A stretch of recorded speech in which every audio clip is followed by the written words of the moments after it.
एक आहे, ह्या देशामध्ये सरदार सरोवर नावाचा डॅम झालेला आहे. मोठा डॅम आहे. जागतिक पातळीचा डॅम आहे आणि 1979 पासून या डॅमला सुरुवात झालेली आहे. आणि मग ह्या डॅमवर जेव्हा झालं त्यावेळेला फार मोठ्या प्रमाणात पाणी साठा झाला आहे आणि तो साठा, पाण्याचा साठा अगदीच कच्छपर्यंत तो पाणी न्यावं आणि गरीब माणसाला सुद्धा पिण्याच्या पाण्याचा प्रश्न सुटेल अशा कल्पनेत आलं. परंतु याच्यात सगळ्यात मोठा प्रश्न सुटतोय तो उद्योगपतींचा. गुजरातमधले, राजस्थान असेल, पण सगळ्यात मोठा उद्योगपती जे आहेत ते गुजरातमधले. आणि त्यासाठी म्हणून गुजरातच्या नेत्यांचा, या देशातले जे नेते आहेत त्यांचा इंटरेस्ट खूप असतो, राहिला आहे. परंतु त्याच्यावर कहर असा चाललाय की 5.89 टीएमसी पाणी अफगाणीमध्ये 7 कालवे करायचं, 7 ठिकाणी अडवायचं आणि 7 ठिकाणी अडवल्यानंतर जरोला मोठा प्रकल्प उभा करायचा. त्याच्या अगोदरच तिथे माझ्या माहितीप्रमाणे 700 कोटीचा प्रकल्प सर्वे करण्यासाठी डॉक्टर गावितने याच्या अगोदरच 700 कोटी मंजूर केले आणि त्याच्यातली टक्केवारी काय खाल्ली त्यांनाच माहीत.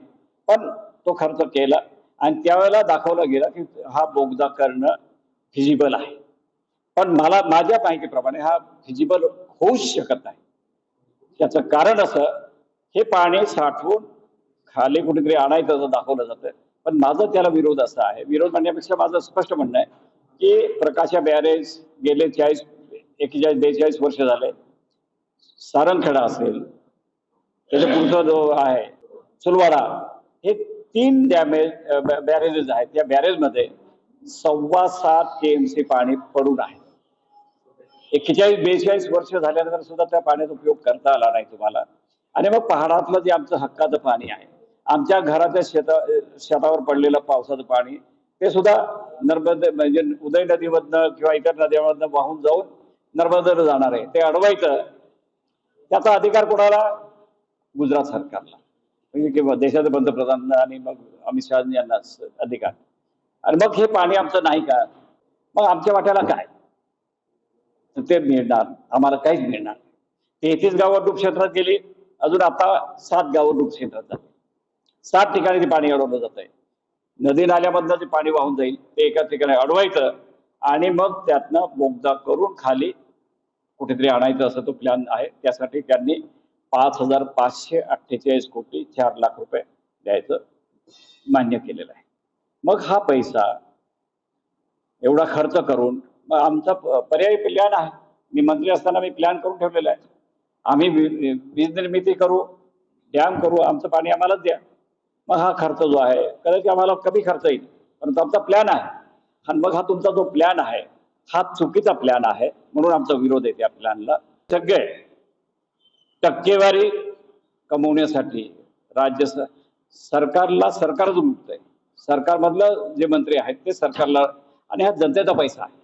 हा जनतेचा पैसा तुम्ही लुटून खाणार. एकदा 5,548 कोटी खर्च झाले की म्हणणार केसी पाडवीने विरोध केला म्हणून हे पाणी बोगद्याद्वारे आणू शकलो नाही. खापर माझ्यावर फोडलं जाईल, माझ्या जनतेवर जाईल. खापर फोडा, काही करा, पण माझं पाणी, माझ्या भागातलं पाणी माझ्या जनतेलाच मिळायला पाहिजे, हा माझा आग्रह राहणार आहे. म्हणून हा उद्देश त्यांचा दिसतोय मला.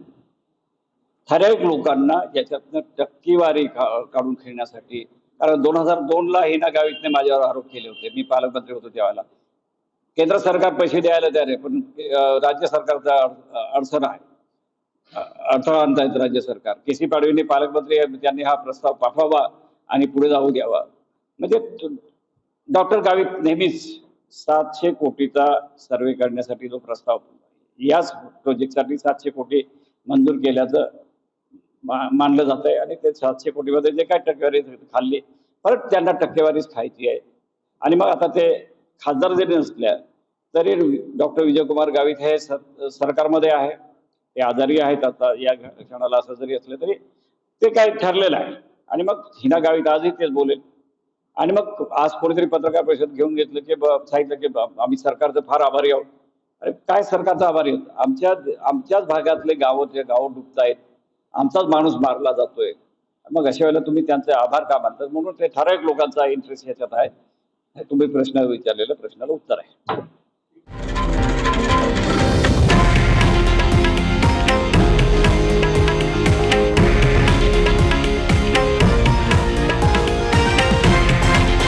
हे आहे देशातील नंबर 1 न्यूज नेटवर्क आणि आपण पाहत आहात TV9 मराठी, एकमेव.